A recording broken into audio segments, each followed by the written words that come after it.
Down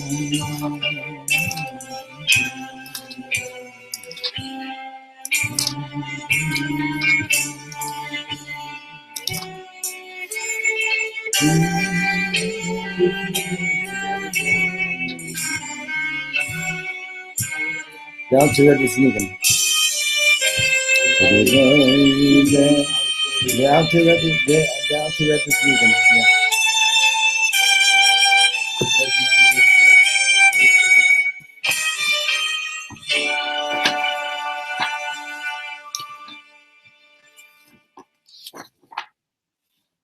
Okay, so today's Dr. Rebbe's Yortzeit, Rebbe Shneur Zalman of Liadi, and we're going to talk a little bit about him. There are Farbrengens tonight, I'm sure, all over. And let's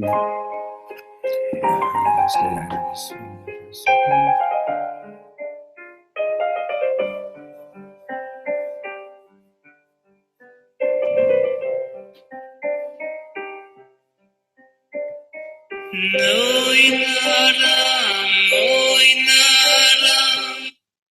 Okay. So, what I want to do is I want to just learn a few words from the opening page of the Tanya, just so that you know what the Tanya is about. So it's on this page. And just so that you have a sense, if you probably already know anyway, but here, I want to give this to them. And here's one more, and somebody's at the door. And let me get the door.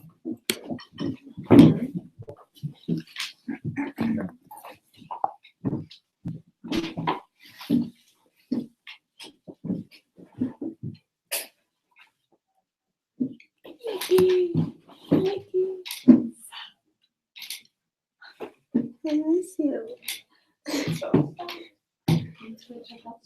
Yeah. Yeah. I know it wasn't the doesn't matter. So,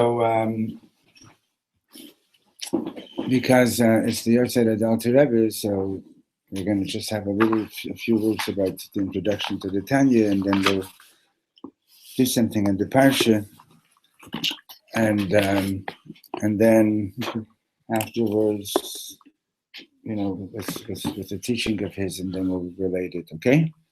That's okay, Marissa? Sounds excellent. Sounds excellent. I would like to dedicate my learning to my father-in-law, Avram Beryl Ben Ruda, who's now Avram Beryl Ben Ruda, who's now Ruda. Ben Ruda, who's now Shalom Shalema. having an operation Shalom. Okay, so this is the opening page of the Tanya. Just so you should have an idea of what the Tanya is about. The Alter Rebbe was the first one, was the one who put the teachings of the Baal Shem Tov as he learned them from the Maggid of Mizrich into a systematic presentation, teaching you not just what Chassidus has to say, but also how to apply it and how to live it.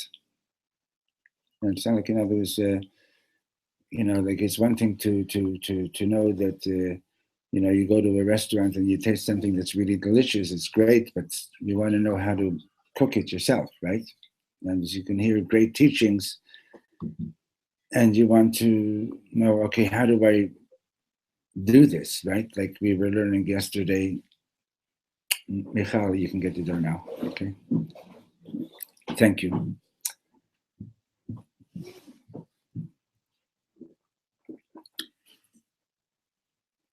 You want to know how to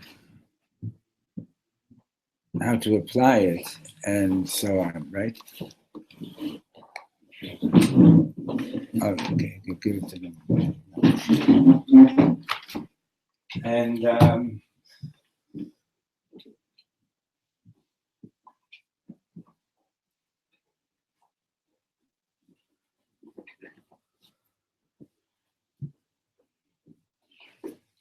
like yesterday we were learning about, the last couple of days we were learning about inner dimension, and that's what we were doing basically yesterday, was also using teachings from the Alter Rebbe. How do you get in touch with your inner essence, given that most of our education was all about not doing that, right? Else very, very much superficial. So in Breslov, the technique that's used in particular is Boididus, right?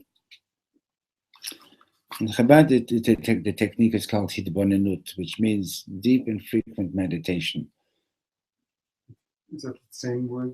No, Hidbonenut compared to Hidbodedut. Hidbodedut means having personal conversations with God, being alone with God.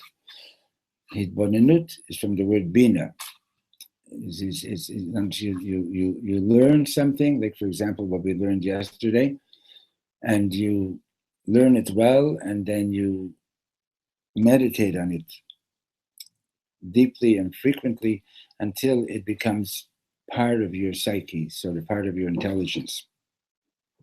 So heat, bone, and Nude. meditation. Yeah. And heat, bone, and Hidbodedut is a particular kind of meditation of where you go and you have your own personal conversations with God. Yeah. The door, Michal. But don't do anything with that button. Just open the door and close it, okay?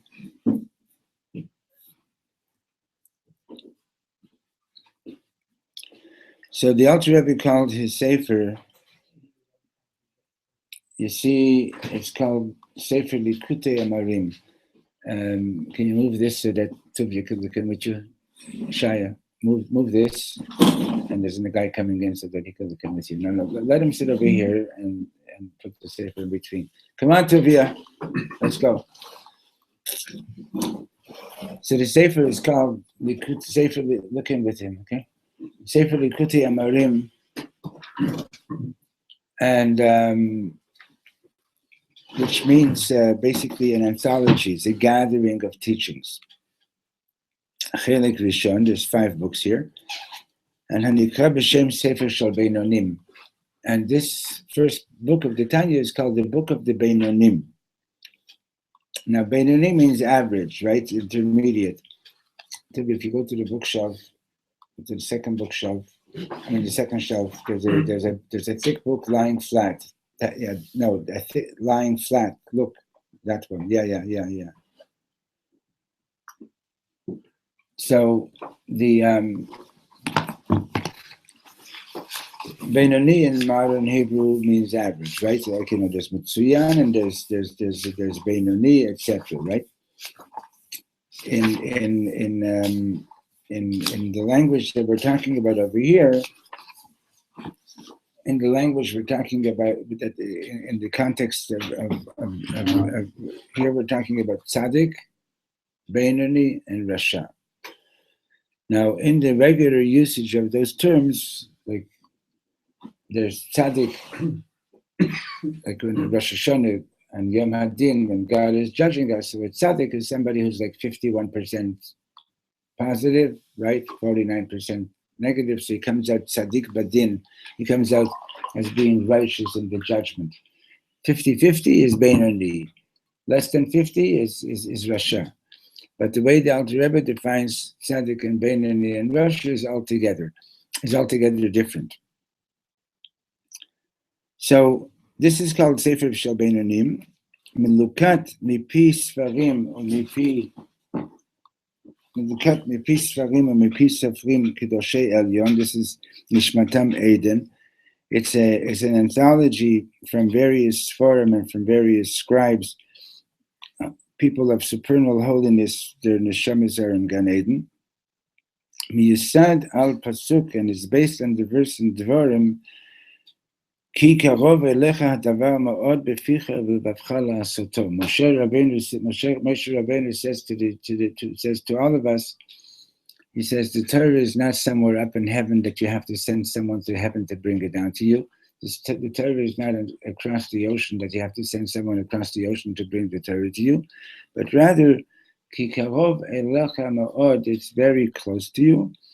Beficha v'levavcha la'asoto, it's in your power of speech and in your power of your heart to achieve it, to do it. L'va'er heitev, so the whole purpose of this sefer is to explain very well eichu karov ma'od, how is it very close to you. seemingly, right, when you're learning all these amazing things in the Torah, they seem to be so exalted, and that for many of us, very often we think to ourselves, how can I ever achieve this? How can I ever achieve this, right? So the whole point that the Alter Rebbe wrote this sefer is to teach us how it is very close, meaning to say it's attainable. And this is going to be explained at length and also briefly, as will be seen.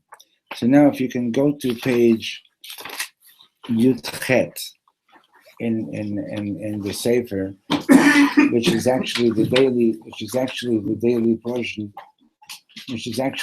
portion, because in Chabad they have the custom to learn through the whole Tanya each year, and is divided into daily portions. Is it page Yud-Chet or parak Yud-Chet? Page Yud-Chet. You'll see every second page has a Hebrew. It's chapter 13. It's chapter 13. Chapter 13. Okay.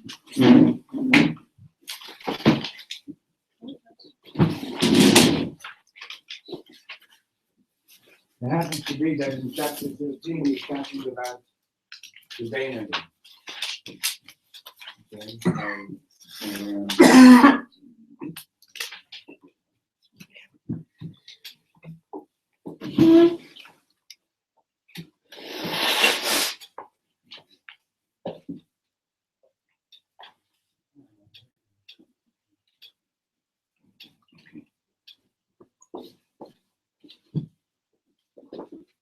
Okay, do you want to share the shifra? Sure.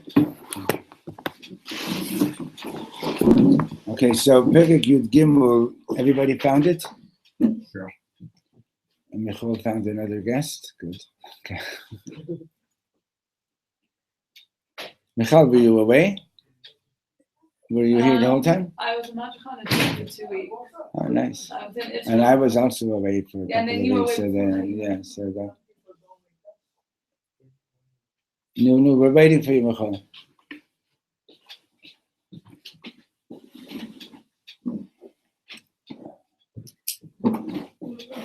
Okay. Here, take a chair and sit here. You take the big one. Okay. You came because it's Alter Rebbe's church, so then we're learning some Tanya. Of course. It's obvious, right? Okay. So here is explaining what happens in the Beinoni. Now, the Beinoni in the Tanya is a person who behaves like the tzaddik. In other words, the Beinoni doesn't do anything wrong. Okay. Now, but so what makes the, if he's behaving like a tzaddik, then why is he considered just to be a Beinoni? So he says, and with this we'll understand the terminology that the rabbis in the Talmud use when they say Beinonim zeh v'zeh shoftan, that Beinonim are judged by both or ruled by both. Perush, meaning to say Yetzer Tov v'Yetzer Hara. The Beinoni has the Yetzer Tov and has the Yetzer Hara. And you can sort of like think of this as two operating systems or two apps, like, like the two inner drives, okay? And each is voicing their opinion. That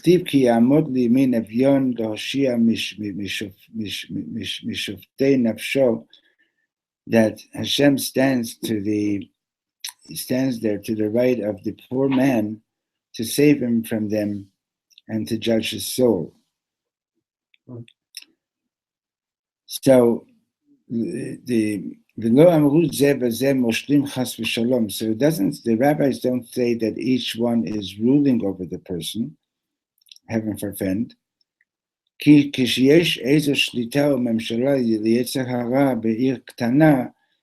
if there is any power ruling ruling power of the Yetzer Hara, the Iktana, the small city, meaning your own personal being. Even if it's only for a short moment that the Yetzer Hara is ruling over the individual. So at that moment, in other words, at the moment that we allow ourselves to be ruled by the Yetzer Hara, during that moment, I'm a Rasha. Okay? Ela, היצר הרע אינו רק על דרך משל כמו שופט ודיין. In the Beinoni, the Yetzer Hara is nothing more than just like a judge, האומר דעתו במשפט, who's giving his opinion. In other words, the Yetzer Hara is giving his opinion. Why don't you just go and and not learn for a few minutes and just watch some television? He's giving his opinion. If I listen to the opinion, if I succumb to it, so then during that time that I'm doing that, then I'm a Rasha. But if it's just an opinion, right? And I'm not listening to it, then that's the aspect of the Beinoni, right? Right? So in a trial, you have two judges. One is giving one opinion, one is giving another opinion. It doesn't mean that the one who gave opinion A, that we're going to rule like that opinion, right? Lemaisa, mipnei sheyesh od shofet. So it could be that the first judge presented his opinion, but it doesn't mean we're going to rule that way because there's another judge, the Dayan, hacholek alav, who argues against him. V'tzarich lahachriya beinayim, and you have to weigh the two opinions and decide which one you're going with. V'halacha k'divrei hamachriya, and the halacha goes with the one who has the decisive opinion. So kacha Yetzer Hara omer da'ato b'chalal hashmali shebalev. So the Yetzer Hara presents his opinion in the left ventricle of the heart. Umehalev ola lamoach, and from ola lamoach, and from the heart, the opinion of the Yetzer Hara rises to the brain. Lahar in other words, the opinions of the Yetzer Hara emanate from our emotions, and then from our emotions they rise to the mind, and we think about it. And immediately the other judge immediately rises to argue against this opinion of the Yetzer Hara, which is the opinion of the divine soul, which is seated in the heart, in the mind, which reaches down into the right ventricle, the power of the divine soul is that it can reach into the right ventricle of the heart, and which is the place where the Yetzer HaTov is seated. And the halacha is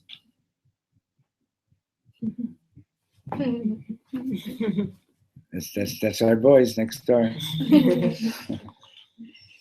the halacha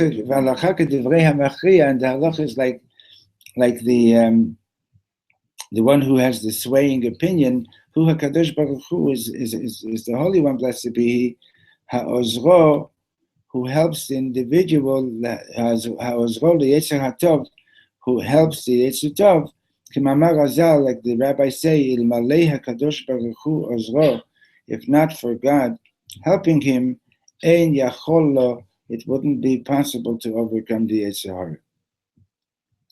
And how does this help come? It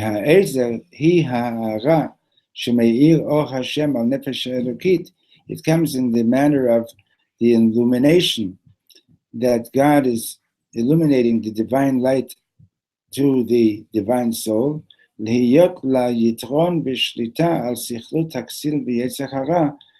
that it should have the advantage and the power to rule over the foolishness of the Yetzer Hara. Ki yitron ha'or min ha'choshech kanal like the superiority of light over darkness, right? It's a very well-known Hasidic aphorism that a little bit of light dispels a lot of darkness, right? You go into a huge room that's totally dark, light one candle, a little bit of light dispels a lot of darkness, right? So that illumination that Hashem provides for the divine soul, even though it might be just a little bit, it's so superior to the darkness of the Yetzer Hara. So if you connect this with what we were learning yesterday, right, about getting in touch with your inner essence, with your soul, and with the inner essence of the neshama being Hashem. So take, for example, a situation, that's all we're going to read from the Tanya now. Take, for example, a situation where let's say, chas v'sholem, you find yourself like really angry, okay? Now you know that anger, the Gemara says that kol hako'ez, that when you lose your temper, is kilu hoved avodah zarah, it's as if you're worshiping an idol, right? Because it's like at that moment you and the idol, by the way, is the self, is the one who's angry, right? Like, how did you dare to do this to me, right? Don't you know I'm God, right? Type of thing. So which is, by the way, such a strange image of God anyway. But now, you know, when you get angry and you start screaming at people, you don't calm down, right? The Yetzer Hara sort of says, like, let it out, then you'll feel better. It's not true. You don't calm down at all. On the contrary, it just grows and feeds on itself and goes and gets worse, right? If you let yourself get angry, the chances of the next time getting angry are even greater, and then the next time even greater. Like, you know, and then there are people that manage to just walk around angry the whole time. So for example, let's say you want to learn how to control your anger, right? So the thing to do is to learn how to go deeper into your real self, and to connect with your neshama. And sort of like, this is maybe a little bit of a funny way to put it, but it's like, you know, say, like, hi neshama, you there? You there inside? Yeah. You know, I've been ignoring you. And just recognize that you have a neshama, and sort of try to hear, what does your neshama want right now? Does my neshama want me to be angry? Right? Or think about, which is more precious, my neshama, or is it whatever it is I'm angry about right now? Okay? And when you meditate on that, you'll very quickly find that the anger is receding. Very quickly. You know? So again, these are practices that work, provided we do the effort, to make the effort to make them work. Okay? By using that analogy,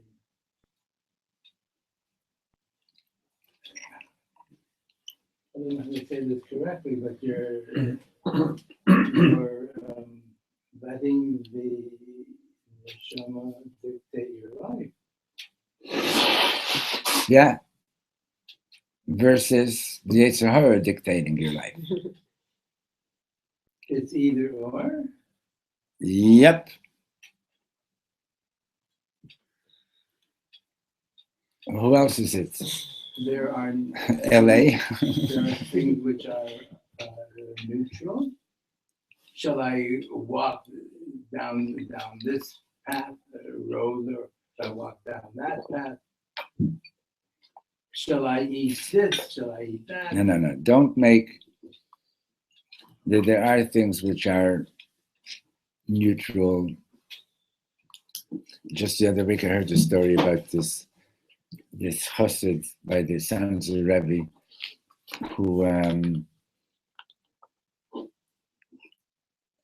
like he was like looking at every little thing and trying to take every little thing into some kind of big lesson. So and in science they don't go for that. So the Gorlitzer, so this guy used to sit in the best medrash and learn all the time, and he'd fall asleep on the bench. So the Gorlitzer goes and he takes some soot, from the candles, and he puts it all over the guy's face. And he wakes him up and he says, "The Rebbe is calling you." So he jumps up and he runs into the sons of Rebbe. He knocks on the door. The Rebbe opens the door. The Rebbe looks at him and he says, "Rebbe called me." And the Rebbe looks at him and he says, "Why is your face so black?"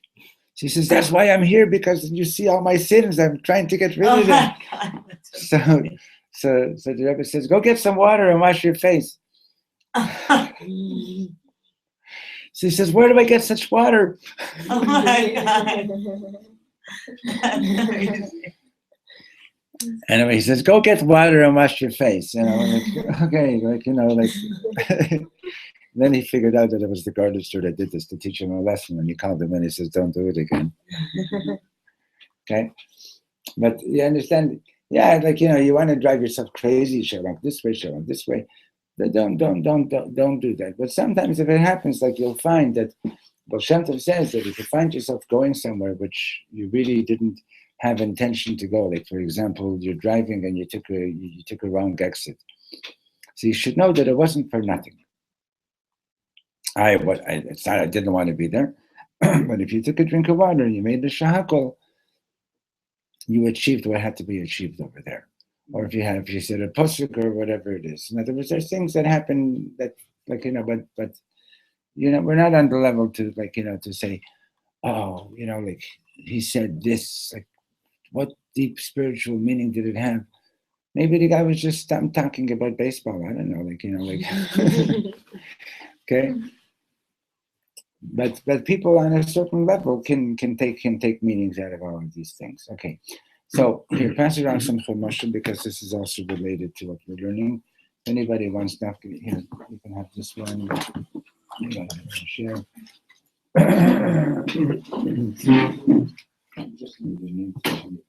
So I got interrupted. Said that in order to go deal with the anger, which is a worship of the soul, what do you do? Okay. So teach somebody else. What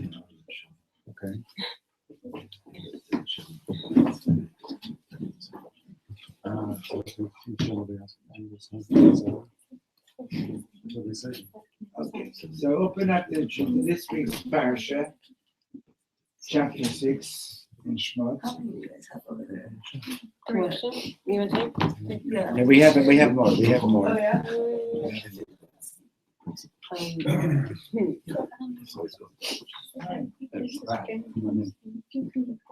Having trouble hearing this.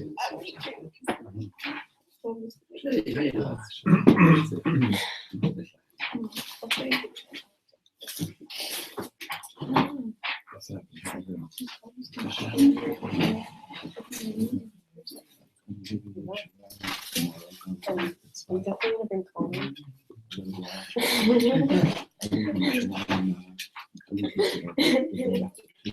Who needs a finish? No, we have a lot of people in Okay. Anybody else? So, very Vav depends in the parsha, right? And here you can have this.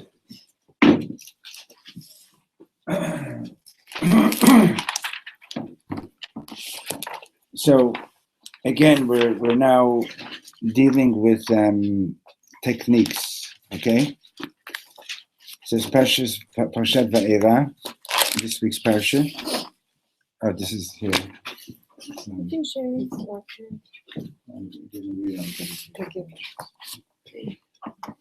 And so all from all the Sidurim that you went to on Pesach, right? One of the famous lines in the Haggadah is "B'chol dor vador chayav adam lirot et atzmo." Finish the sentence, please. Ki'ilu Hu Yatsa Mitzrayim. In every generation, every person has to see himself as if he personally left Egypt. And that's the reason that at the Seder we do all these things to help us remember, and not just remember, but to experience the Exodus, right? The Baal Shem Tov added that not only b'chol dor v'dor, not only in every generation, but also b'chol yom v'yom, every day you should experience yourself being liberated from Mitzrayim. And remember, we mentioned this last week already, Mitzrayim is also Meitzarim, your narrows, your personal narrows, right? And furthermore, the Alter Rebbe added not only every single day, but the whole yom v'yom, every single hour you have to experience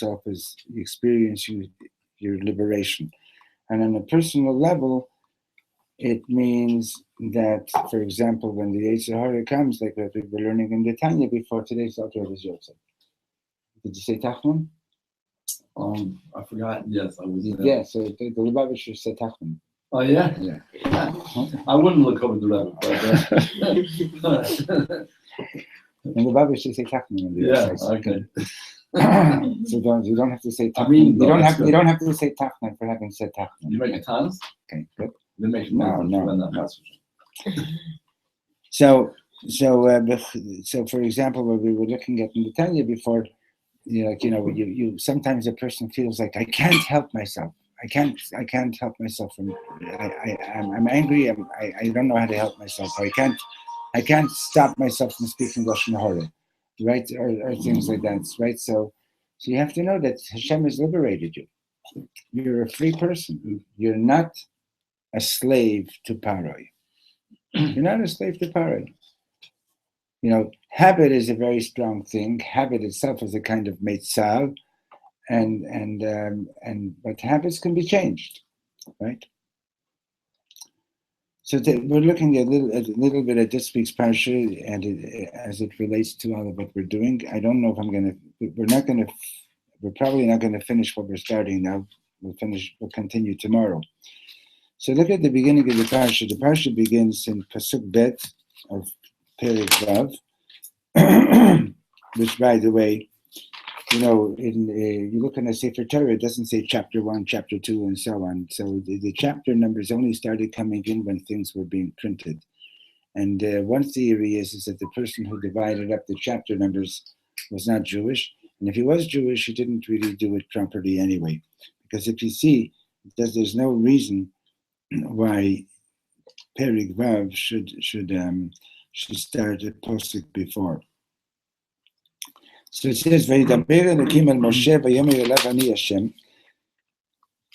Elokim spoke to Moshe harshly and said to him, "I am Hashem, I love you."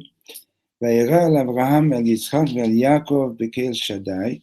I appeared to Avraham, Yitzchak, and Yaakov via the name Kel Shaddai, that's a whole other topic about divine names, which we're not going into right now.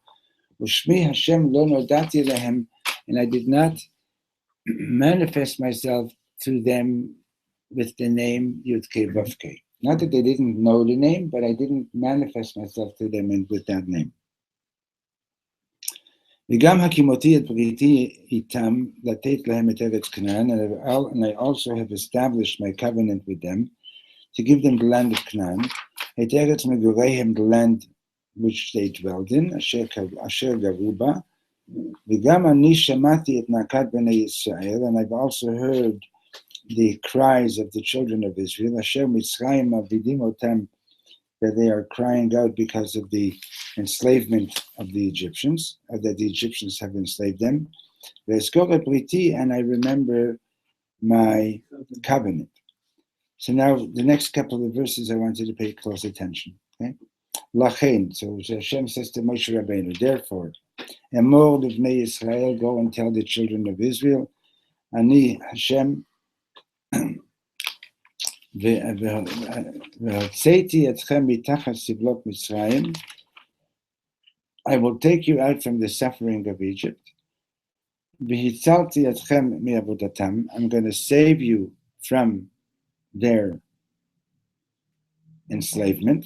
work. Begalti etchem bizroa netuya, and I will redeem you with an outstretched arm of vishvatim gedolim, and with great judgments. V'lakachti etchem li la'am, and I will take you to me to be my people. V'hayiti lachem lelakim, and I will be for you God. V'yidata, I will be your God. V'yidatem, and you will know ki ani Hashem Elokechem, that is I, Hashem, your God, hamotzi etchem me'eretz mitachas siblot Mitzrayim, who's taking you out from beneath the suffering of Egypt. V'haveti etchem el ha'aretz, and I will bring you to the land asher nasati et yadi, which I raised my hand in oath. V'ateit otah l'Avraham, liYitzchak, u'liYaakov, to give it to Abraham, Yitzchak, and Yaakov. Natati otah lachem morasha, I will give it to you as an inheritance. Ani Hashem, I am Hashem. V'ydaber Moshe kein el bnei Yisrael, Moshe Rabbeinu delivered the message to the Eden, as he was told. V'lo shamu el Moshe mikotzer ruach me'avodah kasha, but they weren't able to comprehend it yet because of shortness of breath and the hard work. So, Posuk Vav and Posuk Zayin. So we have over here what's famously known as the four terms of redemption, right? Zaiti, v'hitzalti, v'ga'alti, v'lakachti. And it's connected, it's in correspondence to these four terms of redemption that we drink 4 cups of wine at the Seder. We place a 5th cup on the table, but we don't drink it yet. Maybe this Pesach we'll drink it, but in the meantime, we don't drink it yet. Hopefully we'll drink it this Pesach, and that's corresponding to the 5th level, which is Veheveti Eschem El Haaretz. So, what are these 4 stages of redemption? Okay, so let's look carefully at the words again. So the first stage, I will take you out from the suffering. The second stage, I'm going to save you from having to work for them. The third stage, I will redeem you. I will redeem you. I will take you out of there with an outstretched arm and with great judgments.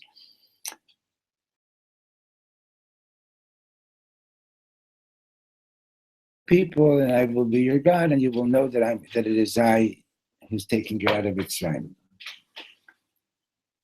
Now, let's take a simple Gashmius example. Okay, you're the healer. Okay, I don't care. You want to call yourself doctor? Call yourself doctor. It's okay, Sarah. Dr. Sarah, it doesn't matter. It's good. Okay? And somebody comes to you and they're in horrendous pain. They can't even tell you how much is 2 + 2. What's the first thing that you would need to do? I'm asking everybody, so anybody can answer. What's the first thing that you would need to do? The person is just like can't function. Alleviate the pain. It's just like normal, like the person isn't even functioning, So alleviate the pain. Good. So you give him a couple of painkillers, and he says, I feel all better. But you're a good healer, Shifra. So what's the next thing you got to do?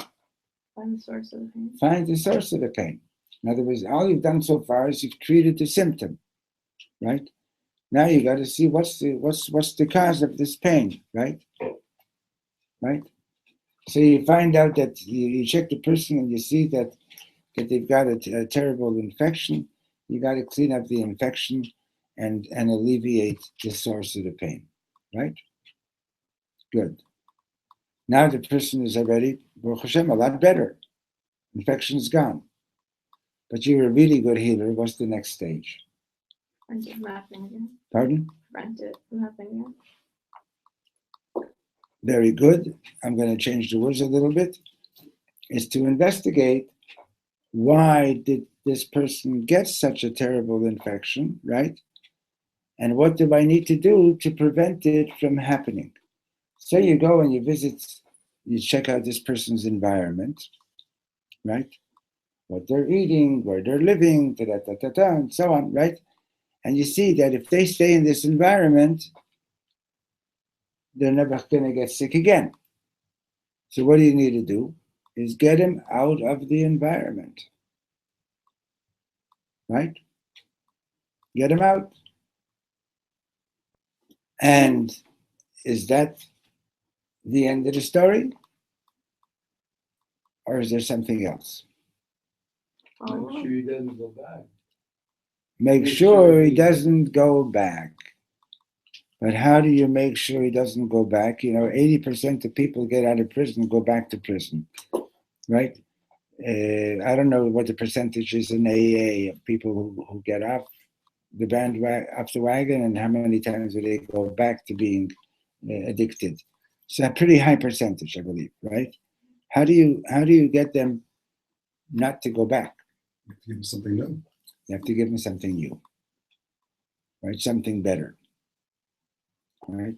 Okay, look at these 4 stages again. Look in the psukim. Look at the words.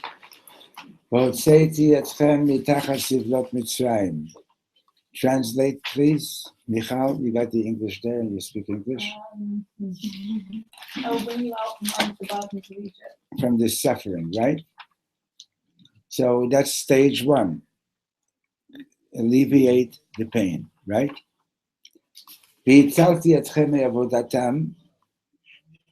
Stage 2, dealing with the cause of the suffering, right? Remove the cause. The Egyptians from now on will no longer be able to make you work like a dog. Okay? Stage 3, what's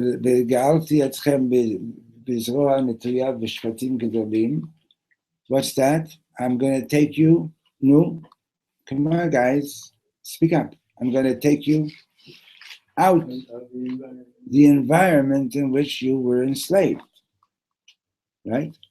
In other words, if you're going to stay there, you're going to get enslaved again, right? And stage 4 is that even after I've taken you out of the environment, I will take you to be my people and I will be your God. And we will have a very close relationship. And you will know that it's I, Hashem, who's always there taking you out of your Egypt. Right? In other words, you're going to have a whole new way of living and perceiving and living life that's going to be so much greater than anything you've had until now that you're just not going to want to go back to Egypt, no matter how good their horses might be. Right? Okay. Now we use a pretty simple example now, okay. This is the model of Yetziat Mitzrayim, right? Now there's the fact that the Torah is telling that Hashem is telling Moshe Rabbeinu to deliver the message, not just that I'm taking you out of Egypt and it's going to be over, but the message is being delivered in a very, very specific way. Is because Hashem wants us to learn the strategies and the stages of redemption.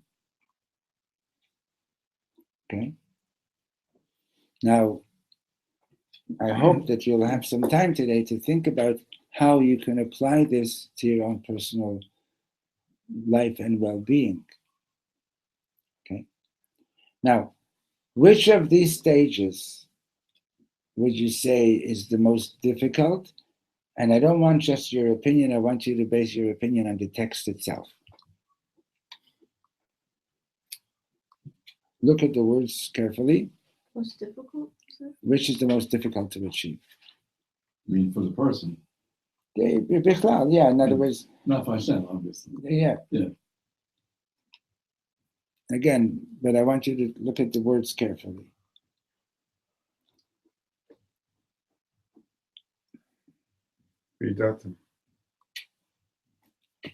Why do you say that?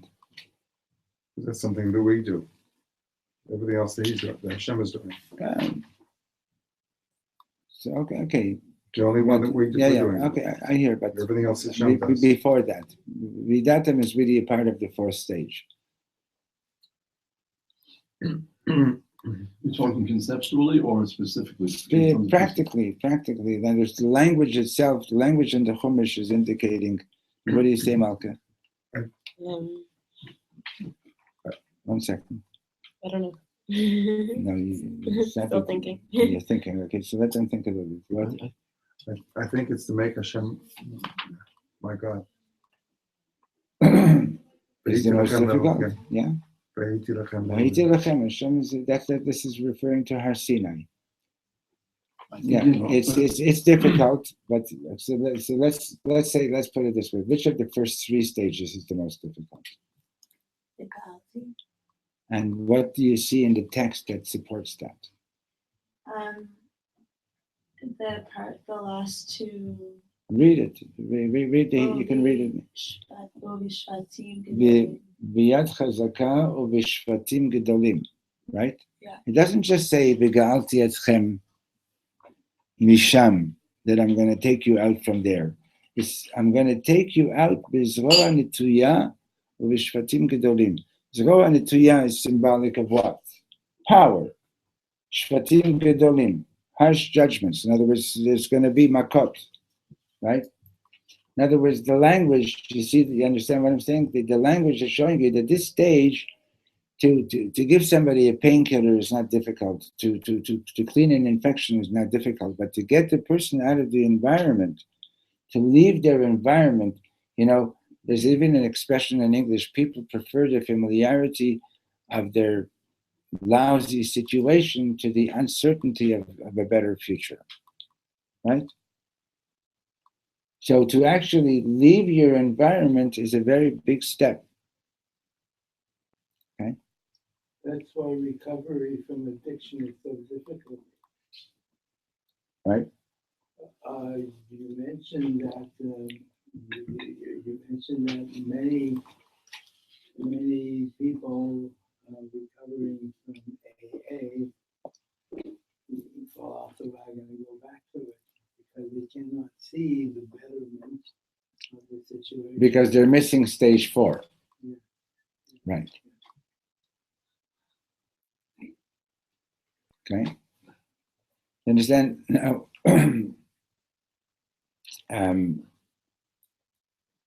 Tavir, you wanted to say something? Oh, no. No. Okay. You want to say something? I was guessing. Well, just have an example. When I was a social worker for a short time, and another job in the 70s, they had the methadone came out, and they would give these. What came out? Methadone. Methadone was a drug they used to get people off of heroin. So they take off a little piece. It's a cookie to get one a week, and you break off a little piece, and they eat that. And if you get that, you don't get sick from not having a heroin, and you get violently sick if you do take heroin. So what these junkies would do is what they would do. They wouldn't take a little piece at a time.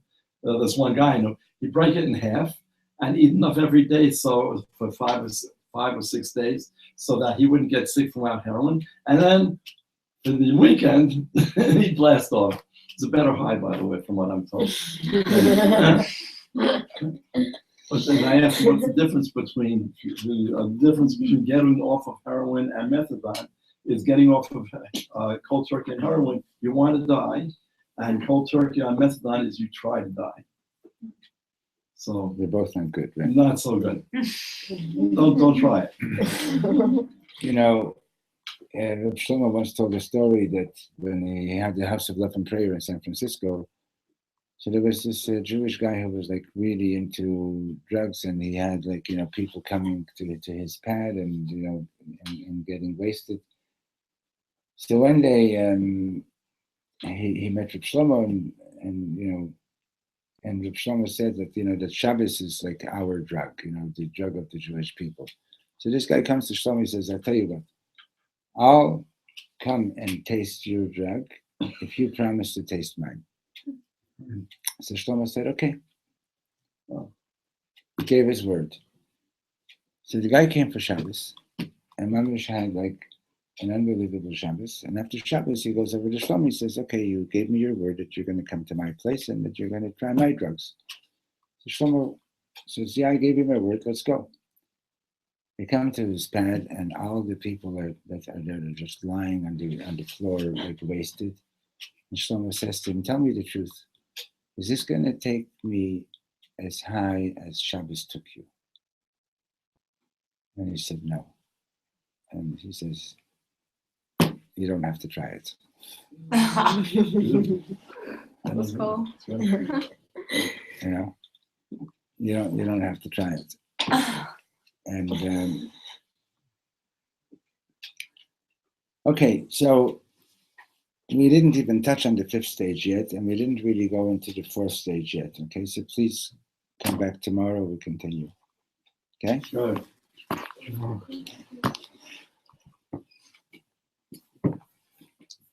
Thank you.